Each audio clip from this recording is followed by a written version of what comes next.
Good evening, everyone.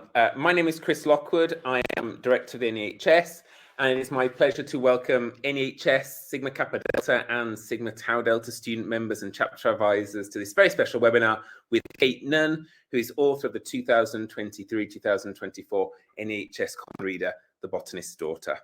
To make your viewing experience even more pleasurable, it may be useful to click on the full screen button in the top right corner of the screen.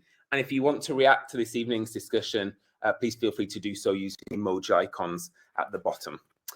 Before the webinar begins, I'd like to say a big thank you to Naaman Kent, who's behind the scenes making all the technology work. You need to see Naaman, but he's great. And thank you so much, Naaman, for everything that you've done to make it work tonight. I'd also like to introduce tonight's interviewer, Tara Carter. So Tara is an English teacher and the English department chair at Providence High School in Burbank, California. She has recently transitioned from nearly a decade working in Philadelphia public schools to a progressive independent Catholic school community in the San Fernando Valley. And her role as an educator, she sees it as providing students with opportunities to engage with non-traditional texts, both in format and content. She is chapter advisor for her school's Old Pioneers NEHS chapter, and through that work, she enjoys encouraging the voices of young writers in her diverse school community. So we're very excited that Tara was willing to conduct tonight's interview with Kayte, and we are very grateful for all that she does to support NEHS through her participation on the advisory council as well. So thank you very much, Tara. So without further ado, let me pass you over to Tara and Kayte Nunn. Okay, I believe we can begin. Kayte Nunn grew up in England and the US and has lived in Australia for more than 25 years, initially working as a book, magazine, and web editor and writer. She has more than 2 decades of publishing experience and is the former editor of Gourmet Traveler Wine magazine. She is now the author of 7 novels, including the international best-selling The Botanist's Daughter, which has been translated into 7 languages and was the winner of the 2020 Winston Graham Historical Fiction Prize and has been selected as the 2024 NEHS Common Reader. Her other works of fiction are The Forgotten Letters of Esther Durant, The Silk House, and The Last Reunion. Her Roses Vintage and Angel's Share are both contemporary love stories set in the lush vineyards in the imaginary Shingle Valley, and her newest novel, The Only Child, is a crime mystery. Kayte lives in Northern Rivers region of New South Wales, Australia, and loves nothing more than a generous slice of warm cake, a cup of tea, a comfortable place to sit, and a good book to read. Kayte Nunn, welcome. Thank you so much for having me, Tara. Thank you for taking the time to answer some of these questions from our students. We'll start with the first question from Jessica in Southern New Hampshire, as well as from Nellie in Costa Rica. They both want to know, what inspired you to become a writer? I think I've always written. I never considered myself to be a writer, though. Although my aunt reminded me a while ago that even at the age of 8, I was writing short stories and presenting her with them, which I'd completely forgotten. But to actually call myself a writer took a long time. I never had the courage. I didn't think I was clever enough. And interestingly, although I worked with a lot of writers, they all seemed to be a lot older and certainly a lot cleverer than I was. And so the first thing that really started me writing was a friend of mine came up to me in the school playground when I was picking up my daughter and said, guess what, I've written a book and I think I've got a publishing offer. And that made me think, you know what, that was my dream. How dare she? But there's something about somebody else doing something that you can see that gives you permission to do it yourself. And I thought, well, okay, well, it's now or never. And I literally started writing a few weeks later. So that's when I really began to write in earnest and to think of myself as a writer as well. Yeah. Wow. That'll hopefully be a great push for some of our younger. You can't be what you can't see, I think is really a really valuable lesson that I learned. Yes. Yeah. Wonderful. Thank you. So Charity from Sheffield, Alabama wants to know, are you happy when you are writing? And do you need to write to be content or fulfilled? That's two parts to a really good question. I'm not always happy when I'm writing. I'm much happier when I've written. And that does make me fulfilled. At the end of the day, if I've added a few more words to whatever I'm working on, then there's a sense of contentment and a sense of having created something out of nothing and to have inched a story a little bit further. But often when I'm writing, I'm tearing my hair out, or it feels like I'm, pushing mud uphill. I'm in the weeds and I don't know where the story's going. So it's not always fun, but it is that sense of achievement. I think I'm very goal oriented. And so to have achieved a small goal that I've set myself that day is definitely satisfying. And I think I'm a much happier person, my family would tell me, if I've got a few words down. And to begin with, when I first started writing, I was working as well as a freelance editor and nonfiction writer, features writer. And so I would be scribbling away while I was trying to cook dinner. I'd have a notebook open on the kitchen bench next to me, and I've lost count of the number of dinners I actually burned because I got too absorbed in what I was doing. But yes, I'm definitely happier when I've written, and I think increasingly so. Spending time with my imaginary friends in my head helps. It's good for my mental health sometimes. Yes, For sure. I mentioned that you like to chip away at small goals. Is that a practice that you sustain with most of your projects? Do you set up goals when you write, or is it sort of more of an organic thing that comes about? Absolutely, I do. Every day? Yes, I'm very goal driven, and I set myself a word count every day, and I try and meet that word count. And if I don't, I might do a bit more on the weekend. And I tell myself I'm just sneaking away for an hour, and before I know it, the hour's flown by, and I've achieved what I set out to. Yes, look, there's no one way to write, but I've found that that's what works for me. And having had a background particularly in magazines where we had monthly deadlines and sometimes fortnightly deadlines, I'm used to meeting those goals. And the thing about writing, I think, is that it doesn't have to be good to begin with. Just get the words down. You can always make something better, but as they say, you can't edit a blank page. Really excellent advice for our young people. Ashley in Rockaway, New Jersey, as well as Catherine from Northfield, Minnesota, asks, is there a particular author that you draw a lot of inspiration from? Did a particular book inspire you to write The Botanist's Daughter? Can you talk a little bit about that? There are lots of authors that inspire me and also intimidate me. And I think, gosh, how could I ever write something as good as that? And then I have to remind myself that wasn't their first draft, and they may have written, 10 or 20 versions of that. I read really widely. I love to read historical fiction. I love authors like Kate Morton and Elizabeth Gilbert, Elizabeth Googe, Geraldine Brooks. One of my favorite books I read when I was younger was Perfume by Patrick Suskind, for his amazing, vivid description. And maybe a little bit of that has always stayed in the back of my mind, how well he wrote that. But then I read a lot of crime. I read quite a bit of contemporary fiction as well. And it probably does all feed in, but there was no one book that inspired The Botanist's Daughter. And in fact, when I started writing it, I didn't know what I didn't know. I just thought, here's this story that's taken hold of me. I want to see where it goes and what happens. I didn't think particularly about a market or a genre or anything like that, which is sometimes not a bad way to be. Wow. Electra from Livonia, Michigan asks, what made you decide to write The Botanist's Daughter? So you weren't inspired in any particular place, but where did the idea, if I can, come from? Yes. It wasn't a particular book that inspired me, but it was a couple of ideas that kind of merged together.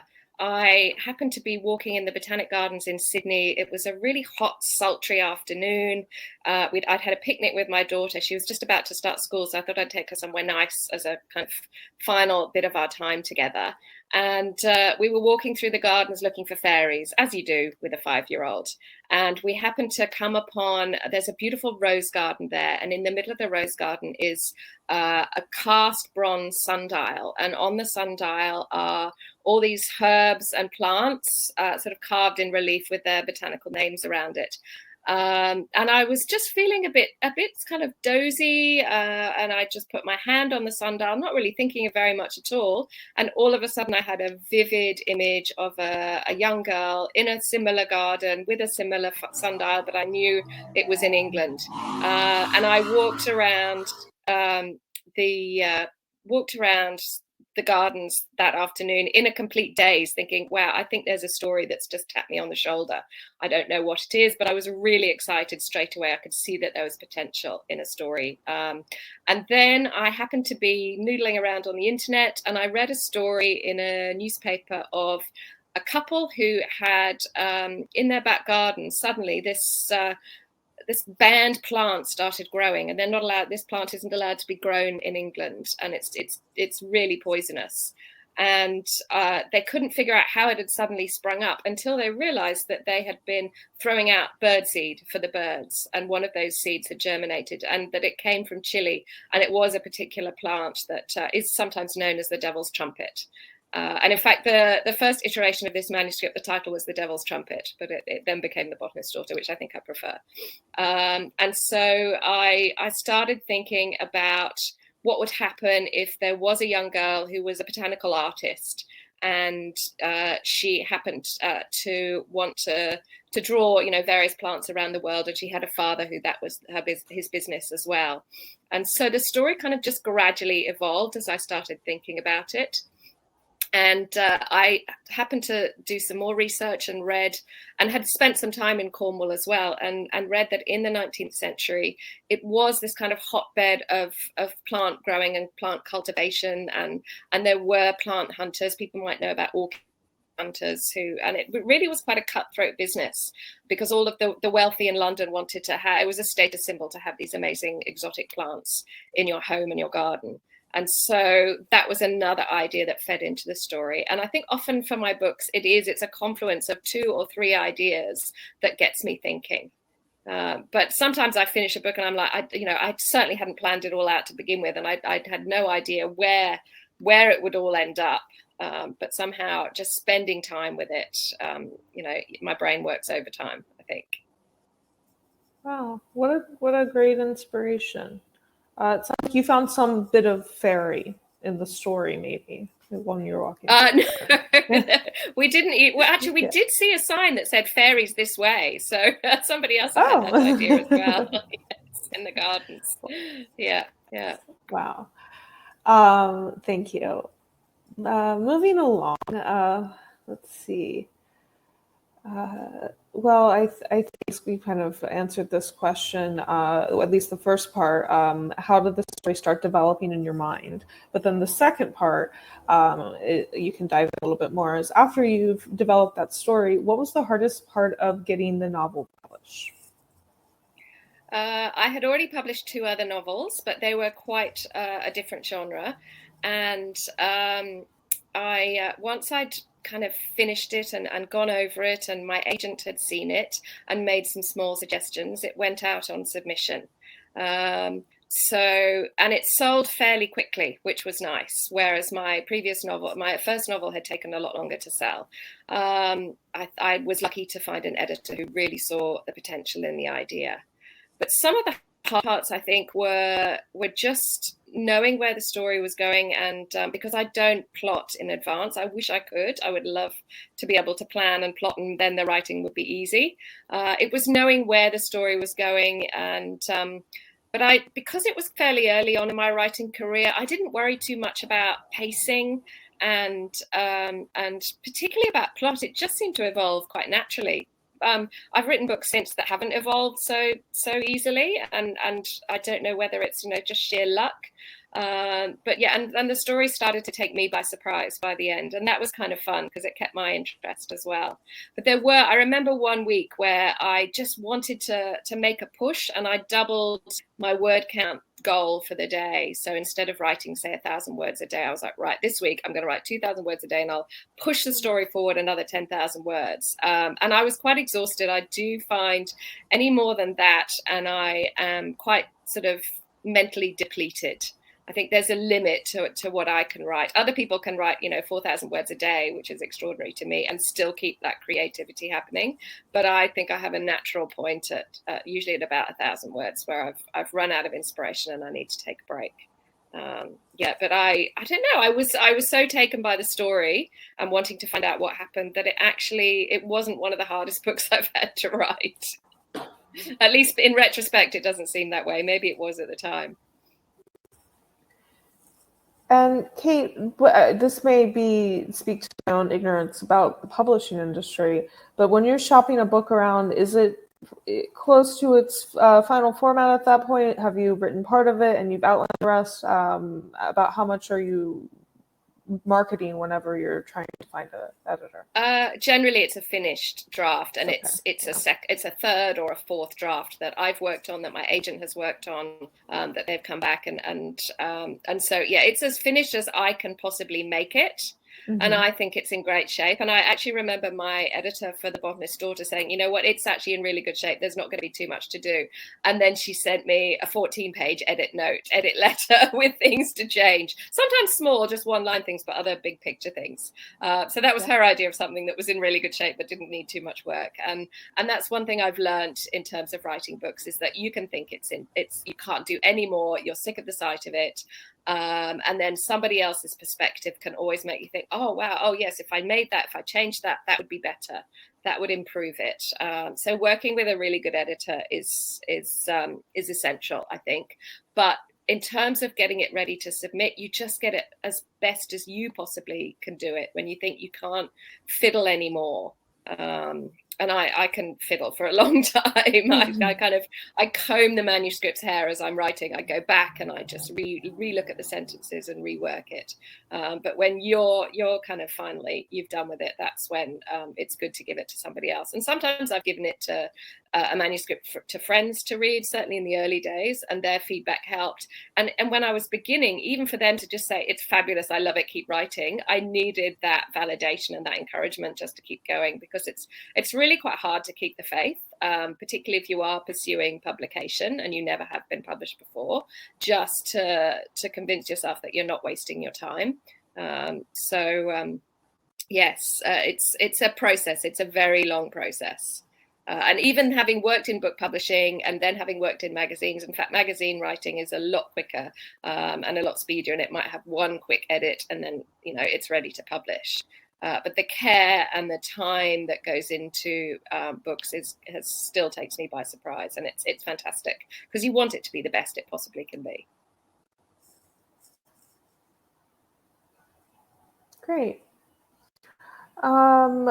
Maria in Cypress, Texas, as well as Ansley in Des Moines, Iowa, ask, how did you know the story developing your mind was something you absolutely had to write? When you began writing a new novel, do you have themes and characters already set out in your mind? Or how much of those things develop of your own accord during the writing process? I know that you mentioned... Sorry, go on. Just to give you a little bit more direction so you don't have to repeat yourself again. You mentioned with The Botanist's Daughter, you kind of had the sundial moment in that article iteration.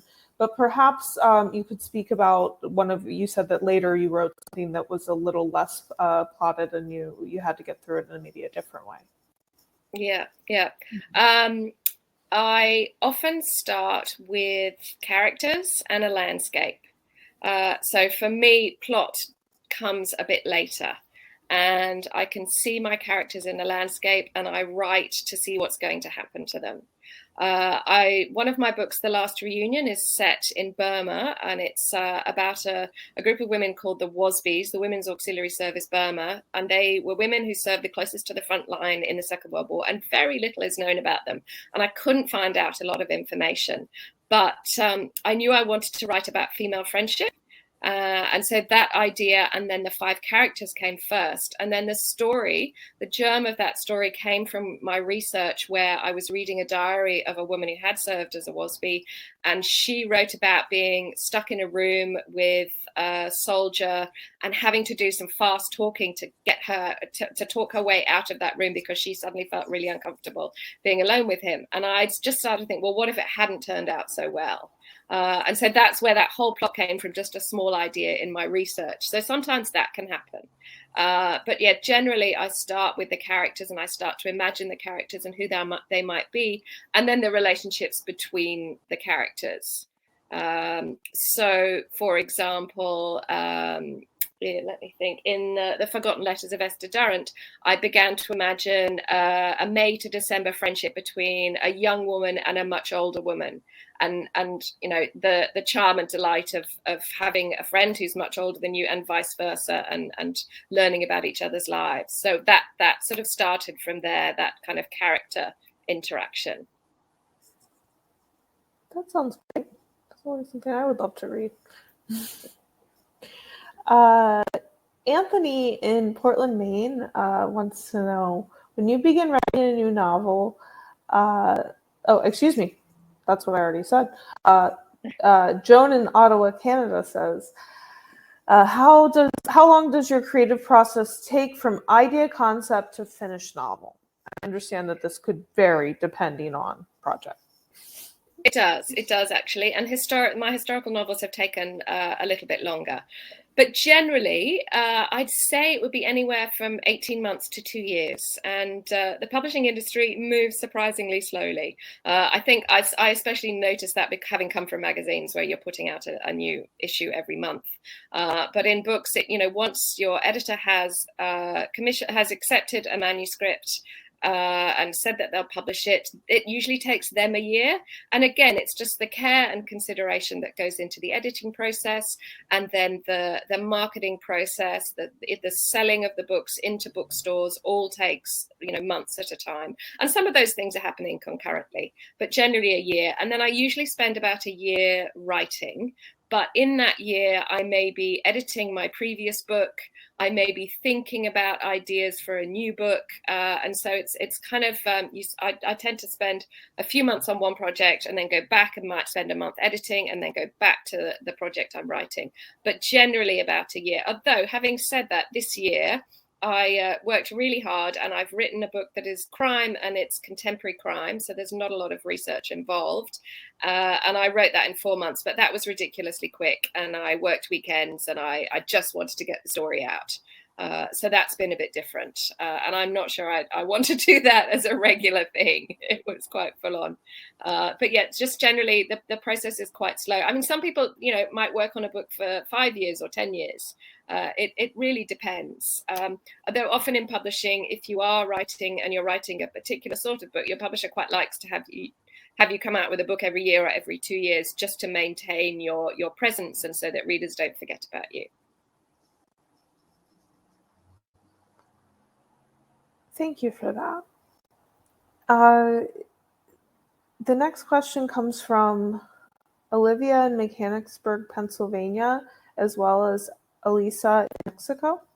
And they want to know, what's the toughest challenge you have faced when writing historical fiction? And do you ever feel frustrated with your creative process? Constantly. The hardest thing is finding out what you want to know. And sometimes, and particularly for The Botanist's Daughter, because it is set in Victorian England, there were, and in Chile during that time, there was a lot that I had to imagine. There was just things I couldn't find out. I did do as much research as I possibly could, and I think I might talk about that a bit later.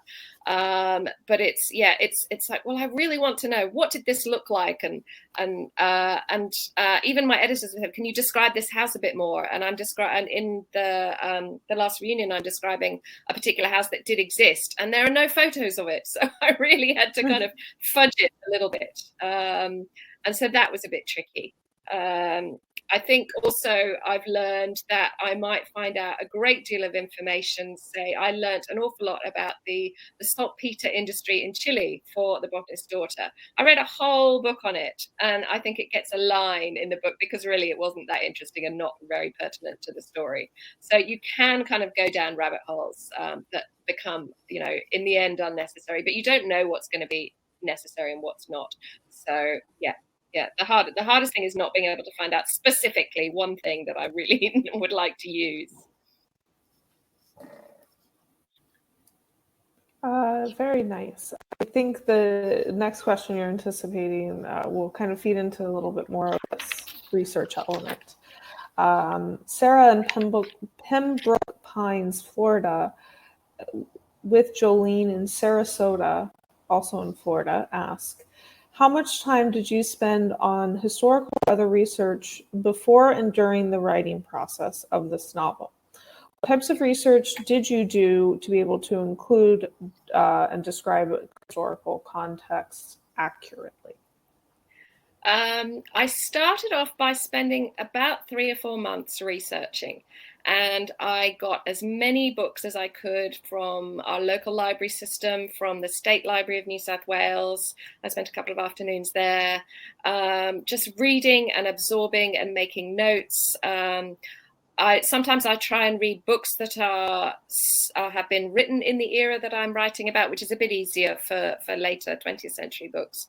And sometimes I like to watch movies that were made at the same time as well, which again is easier. But for The Botanist's Daughter, it was an awful lot of research, again, of really kind of granular things like the saltpeter industry. But I went on historical shipping forums to find out what the routes the ships would have sailed and all that kind of thing, because I couldn't find it anywhere else. I was lucky enough to find a diary written by a woman about 30 years before my story is set, but she was a sea captain's wife and she arrived in Valparaiso. And so that was fascinating to read of her impressions of the markets and the food and how they traveled and when they went horse riding and that kind of thing. And that fed into The Botanist's Daughter a huge amount. So it was lots of little bits of research that all kind of added up. But I remember at the time I would take some of my books down to our local ocean swimming pool because it was springtime and the weather was nice. I didn't want to be inside. And I'll sit outside and read. And my husband just raised his eyebrow at me as if to say, "Are you really working?" Like, yes, I am. So yes, and then I find that I know the time to start is when I can see a first scene in my head and I'm just kind of chomping at the bit to get going, and then it's time to start. And there may be things that I still don't know, and I might do a little bit of research on the side to see if I can find out stuff as I go, or I might kind of highlight areas and think, right, you need to go back and find out a bit more about this. I found some old photographs of Valparaiso in that time on the internet, not many, but enough that I could get a sense of where the church was and what the streets looked like and that kind of thing. So yeah, it's a book I wish I could have found out more about, really, because it was quite interesting, but there was not as much information as I would have liked. Well, I can say, as having recently read it, that there's still a great sense of place that's established in it. So thank you. You filled in the gaps pretty nicely. Okay. Let's see. So, all right, a little bit of a shift here. Perla in Miami, Florida asks, when you're writing, do you ever find yourself worrying about the characters and what might happen to them in the story? Absolutely. When I have to kill a character off, that's when I really, really struggle mentally. And I'm not going to give any spoilers away for The Botanist's Daughter for people who might not have read it, so I won't talk about that. But one of my other books, The Last Reunion, is about these 5 female friends, and I knew fairly early on that one of them was gonna have to die. And I had wanted to write about female friendship, and I have this great group of friends, fairly new friends, and there's 5 of us. And I could see the parallels, and in fact, those friends wanted to know if I'd based any of those characters on them, and I was like, no, I didn't go that far. But I remember taking one long walk along the beach, thinking, right, well, this character really does need to die because it's part of the story, and I knew it had to happen intuitively. But it felt like I was almost killing off one of my friends. I felt really conflicted. So yes, I do. I worry about my characters probably far too much. They're in my head a lot of the time. But yeah, I think it's when bad things happen to them, and you have to, as a writer, it's all about making the worst thing possible happen to your characters and seeing how they overcome it, what they do, and that informs their whole character. So yeah, it's a push-pull, definitely. Wow, really interesting. So we're gonna go to Aventura, Florida now, and Sophie wants to know, why did you decide to structure the novel with chapters conveying specific characters' thoughts and experiences? I wanted to make the story relevant to contemporary life, and that's why I chose to write 2 stories, dual narrative.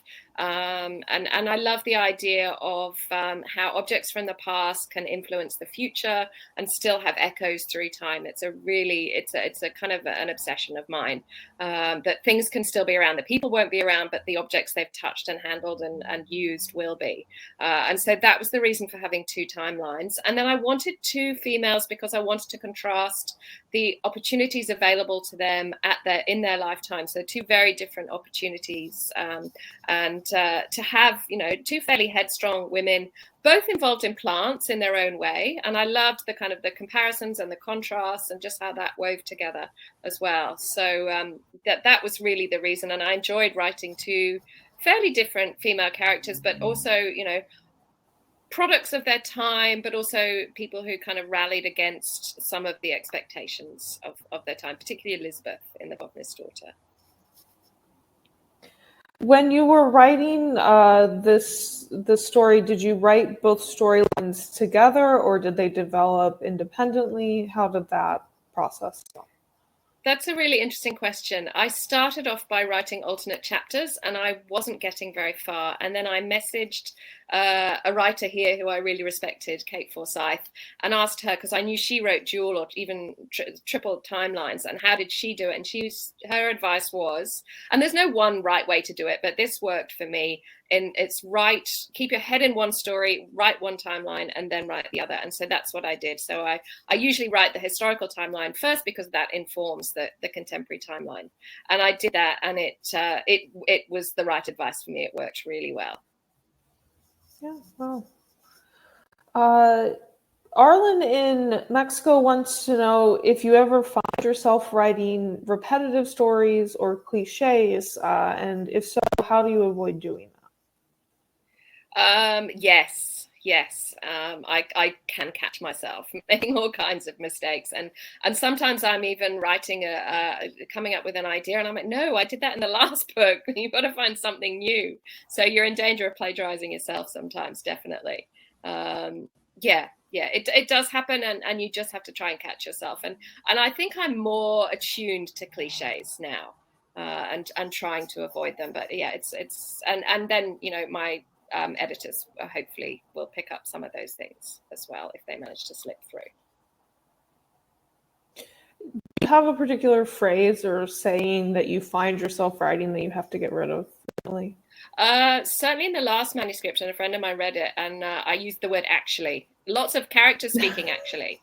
They were all the dialogue. They were saying, well, actually. And I went, oh, okay. And then I just do a search and replace. And it's something I do when I'm editing, which I'll go on to talk about probably a little bit later. It's part of the editing process is to catch those repeated words or phrases. Yes. Okay. Yeah. I think sometimes self-awareness is the hardest part of that. But if you have a lot of other readers, it helps. Yes. Okay. So I want to be sure we're kind of answering multiple questions at once, which is great, but I don't want to be too redundant. Let's see. All right, how about Mary Claire from Lutherville, Timonium, Maryland asks, what was your intention behind the novel? What overall message did you hope readers could understand? And would you ever consider writing a sequel?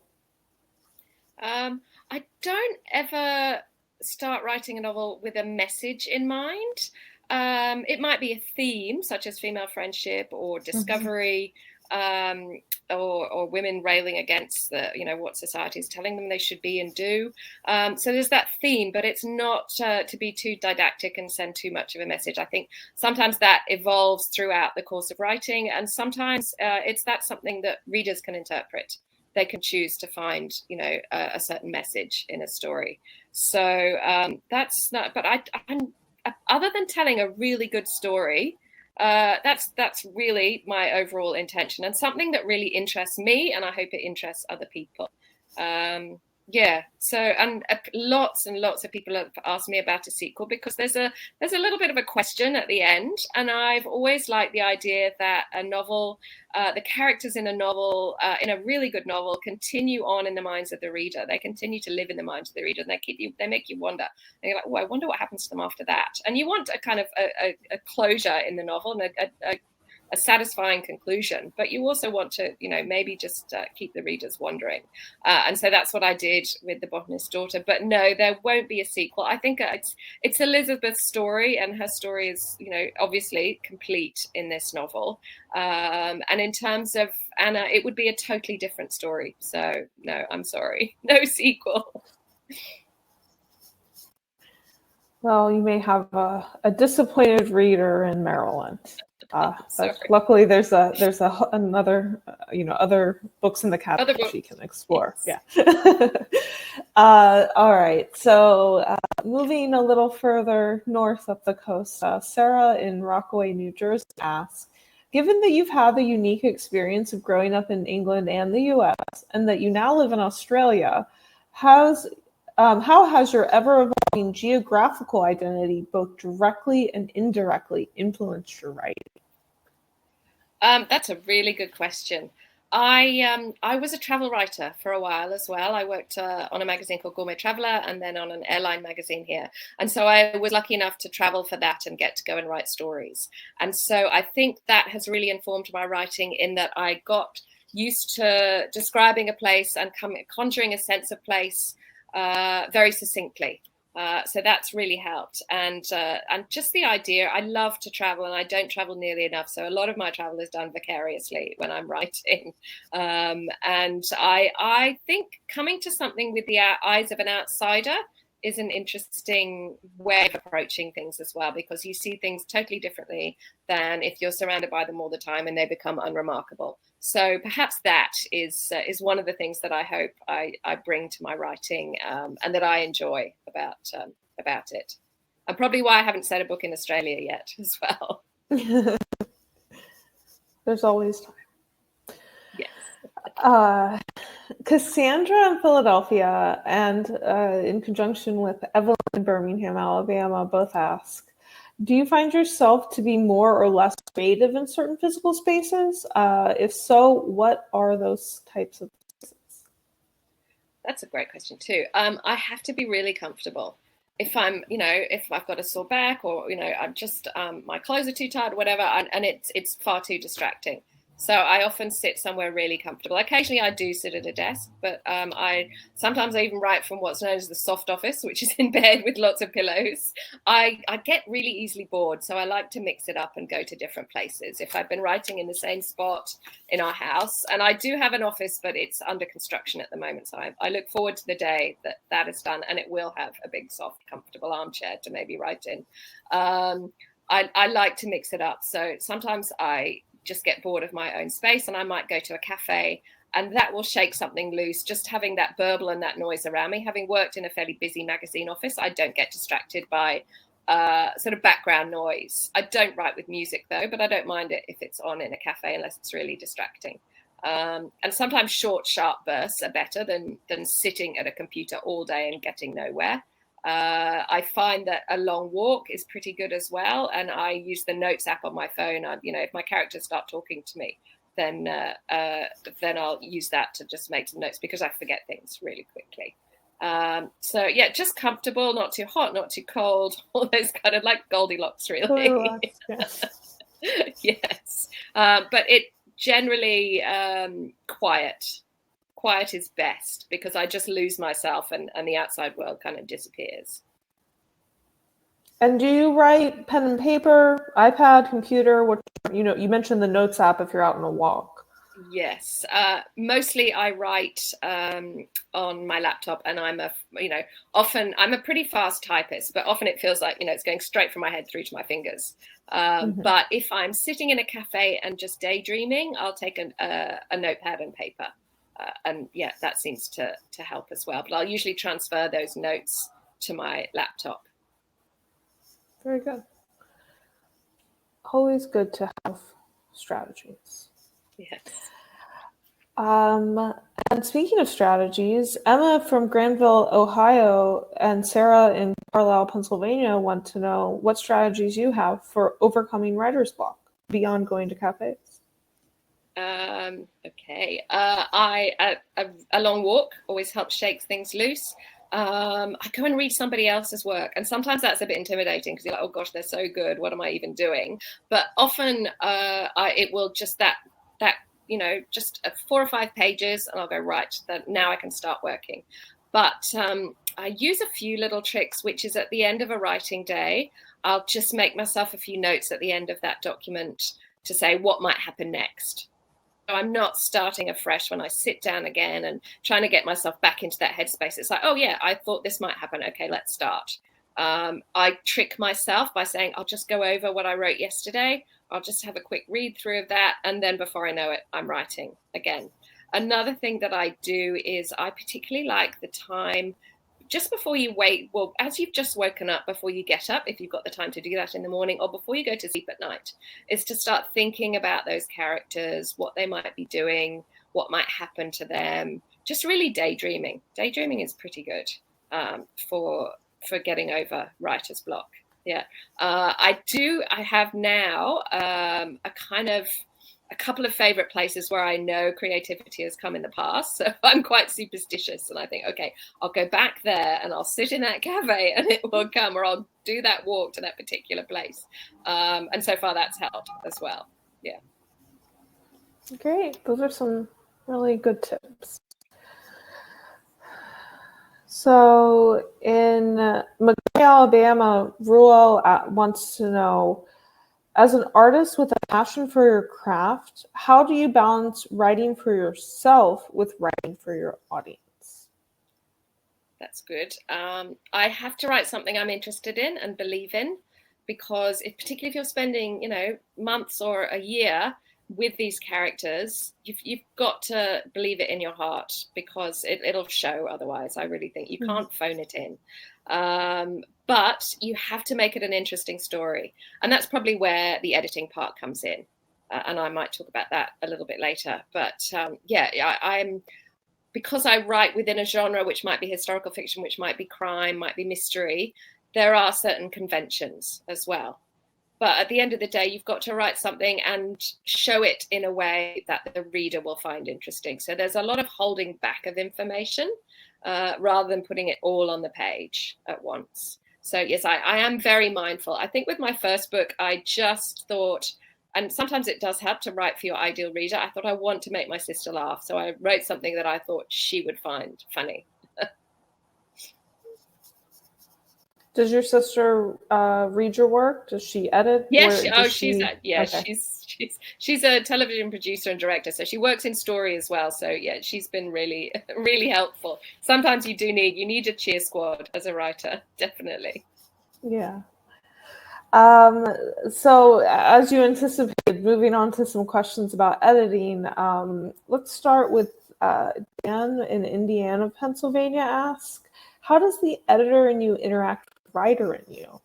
And I like this part. Are these two parts of you on good terms?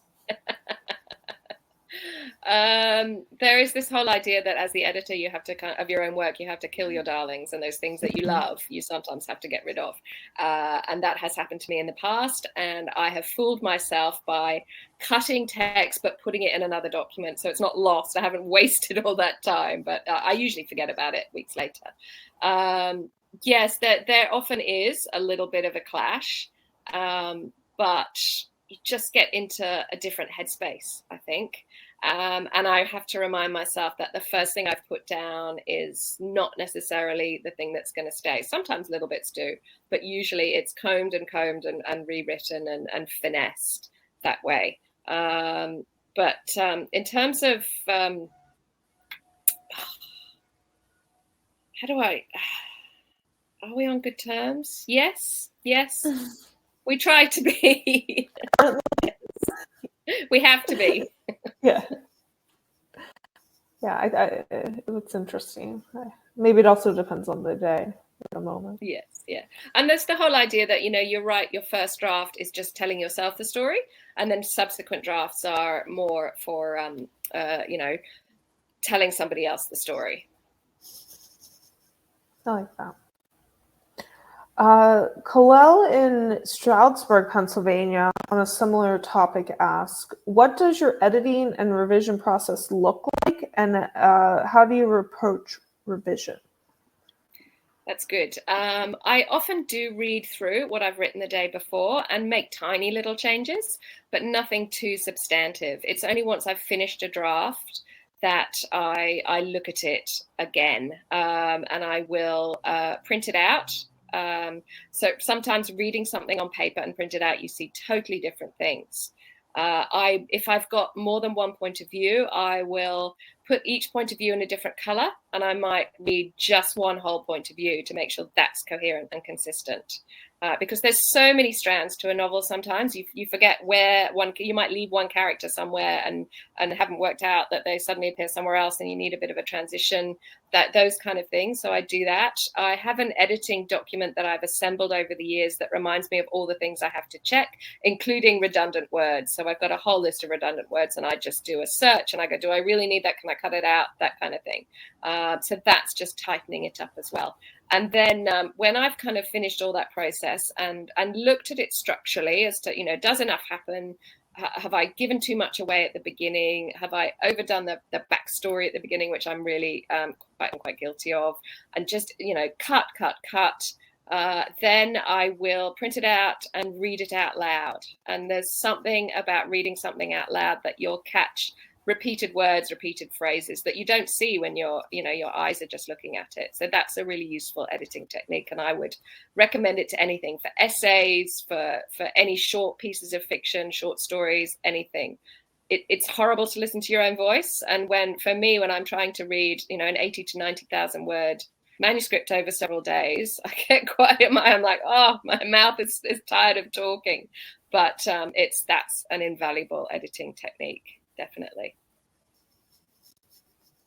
That's a lot of really good advice. And I'm glad to hear that the read it out loud. I'm an English teacher, so the read it out loud to yourself is always good advice. And I'm glad to hear that it stands with long form as well.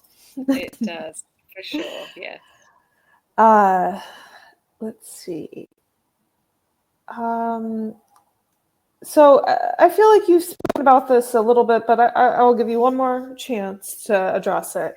That Brittany in Lubbock, Texas feels that she's had her full time on stage. She says, I love to draft, but I struggle editing. How do you overcome issues with editing? You talk a little bit about that you have to kill your darling and putting it on a new document. Yes, you do have to put a different, you have to put a different hat on, I think. And it's what can you delete that still gives you the sense of the story? And I don't tend to overwrite much, but it's, have I said the same thing twice? Well, I can get rid of once. You're always trying to make, for me, the story as lean and as streamlined as possible. I think particularly with decreased attention spans, so much else crying out for people's attention, that you need to just get in there quickly. And put it down as succinctly and as effectively as possible. But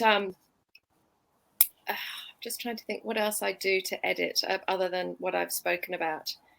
Those are really the main things. It does help to have other people's feedback. I get my husband to read a fairly early draft, and he might pick up only tiny things, but every tiny thing matters to me. I want to make it as perfect as it possibly can be. Have you had the same editor for all of your long books? No, I had a different publisher and a different editor for my first two books, but for my historical fiction and then moving more into kind of historical crime and now contemporary mystery and crime, yes, the same editor in Australia, and she usually does the major edit. Yes, and it helps that she gets my writing. She knows what I'm trying to do. It's a real relationship. And yes, writing books is not really just the effort of one person. It's a complete team effort. Yeah, and I've been very fortunate to have her. I think it does make a big difference to have somebody who gets what you're trying to do and helps you achieve that. Awesome. All right, we're in the home stretch. We have just a few left, and you've been more than clear in your disclosure so far. So I appreciate it, and I know the students will as well. Thank you. In Champaign, Illinois, we have a student named Benny who wants to know, have you in the past, or do you currently run into confidence issues where you think your work is not good enough? And if so, how do you overcome those feelings? Oh, completely. Absolutely. Constantly. And in fact, my husband has threatened to record me because there's a certain point in every novel I go, oh, it's just rubbish. It's terrible. I'm wasting my time. And he's like, yeah, really? You said that about this time last year. Yes.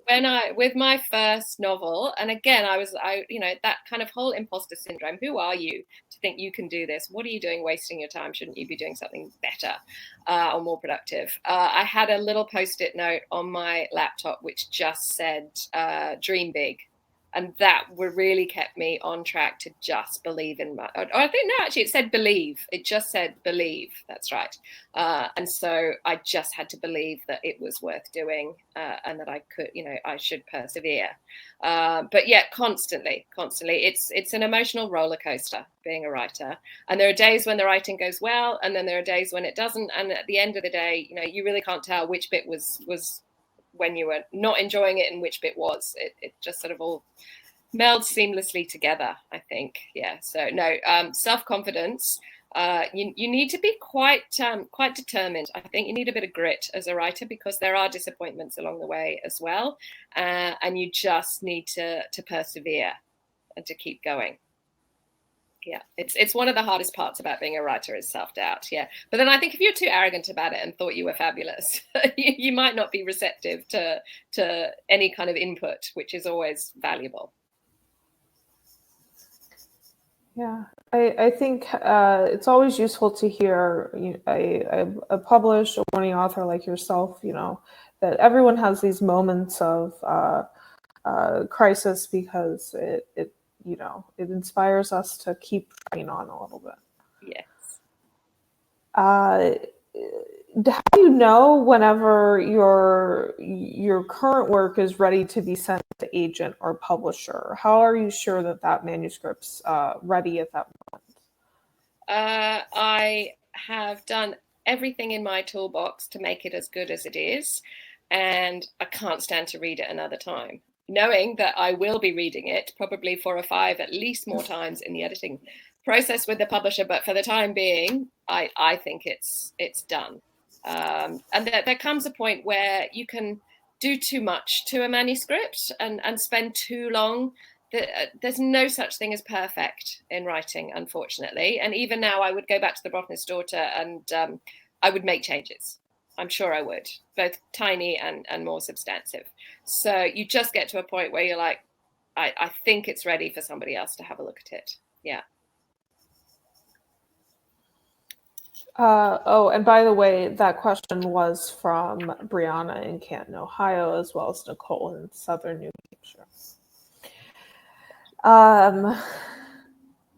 Natasha in Amherst, New York, coupled with Amber in Manchester, Maryland, both want to know, how does someone get started as an editor? So putting on a different hat now for a moment. Is it better to write first and then pursue editing? What advice would you give someone looking to start a career in that industry? I was lucky enough to start. I did a degree in English and publishing in the UK, and so I was lucky enough to start working in the publishing industry, in book publishing to begin with. And because I love books and I was looking for something to study that related to books, and that seemed to be perfect. And I didn't think I was going to be a writer at that stage at all. And then maybe it was just a tiny dream that I thought that was impossible. And so that's where I started, and I learned on the job. Some of my degree was also learning about editing, but it was learning about publishing overall. There are any number of professional courses you can do that will give you a basic grounding in editing to start with. I think you have to be a reader to want to be an editor. You've got to understand words, and there's the whole idea of 10,000 hours of practice at anything to be good at it. And I think my career to begin with in working with a lot of other people's words really helped me. The editing helped me become a better writer, for sure. Yeah, and I even remember in English classes, we did a lot of something called précis, comprehension and précis, where we had to read a passage and then edit it down to just a paragraph while keeping the essence of the subject. And I spent a lot of time as a magazine editor cutting other people's work to fit the page. So I learned to just cut out all that extraneous information that wasn't necessary to tell the story. So that was very useful. I don't think you have to be a writer first to then pursue editing at all, but I do think you have to be a reader. You have to have an understanding of language and an affinity for language, a love of language, definitely. Yes, and then there are courses you can do, and then it's kind of work experience. Very good. Wonderful. All right, we're down to our very last question. This comes from Sarah in Worcester, Massachusetts. She says, I've always wanted to write a book one day, but as I search for internships and eventually my first job, I can't help but doubt and despair at the economic reality and how this will affect my writing. Do you have any advice, or can you talk about your first full-time job experience and how it impacted your writing? That's a very good final question.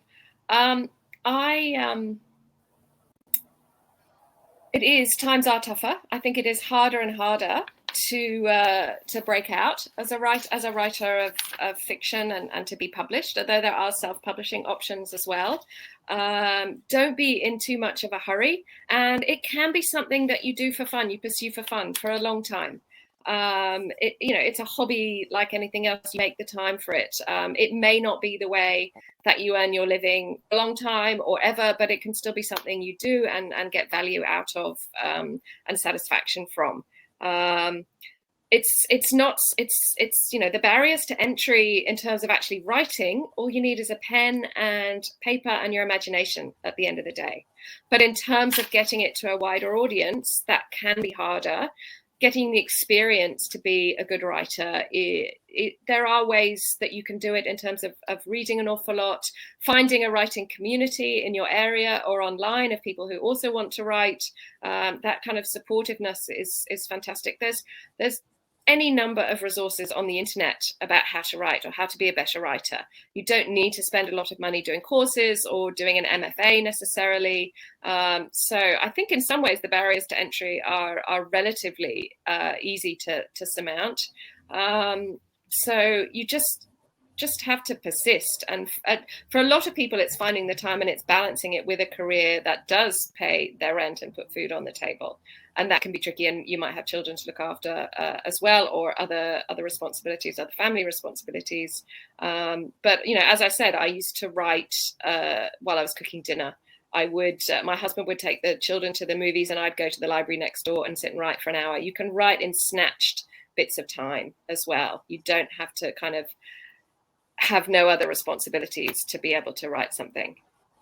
And little by little, it will add up. You'd be surprised. When I first started writing my first book, I was training for a marathon at the same time, and both of which were, quite terrifying prospects, because I'd only ever written 800 words or 1,500 words at a time. And the idea of writing 80,000 words, I had no idea that I could sustain a story over that long. But I just looked at it day by day by day and just did a little every day. And, it soon added up. So those small, consistent efforts, I think, make a big difference. That's really some inspirational and practical advice for young aspiring writers out there. Thank you, Tara, and thank you so much for selecting the book and for all those really considered, intriguing questions. I really enjoyed answering them. I hope it was some help as well. Absolutely. I appreciate your time and care in answering the questions on behalf of the National English Honor Society, as well as personally from myself. Thank you, Kate, for joining us, and we look forward to reading the essays that our students will produce from this Common Reader selection this year. Absolutely, yes, yes. I hope they enjoy it. Well, that was wonderful. Thank you very much, Kayte Nunn. Thank you also, Tara. And thank you all for submitting your questions for the webinar this evening. We weren't able to get through all of them, but some bonus questions will be made available on the Sigma Tau Delta and the NEHS YouTube channel. That is at Sigma Tau Delta English. And if you click and subscribe, you will receive some updates and interesting videos from us in the future. Really quick, I'd also like to remind NEHS student members about the NEHS Scholarship Competition. This is your opportunity to win a scholarship to support your studies in any field at any accredited university anywhere in the world. The essay prompts are now available on the NEHS website. So if you have questions or any doubts, please don't hesitate to send me an email, reach out, and we'll deal with those as they come in. That's all for now. Thank you very, very much for being here, and we hope to see you at future NEHS events. Good night.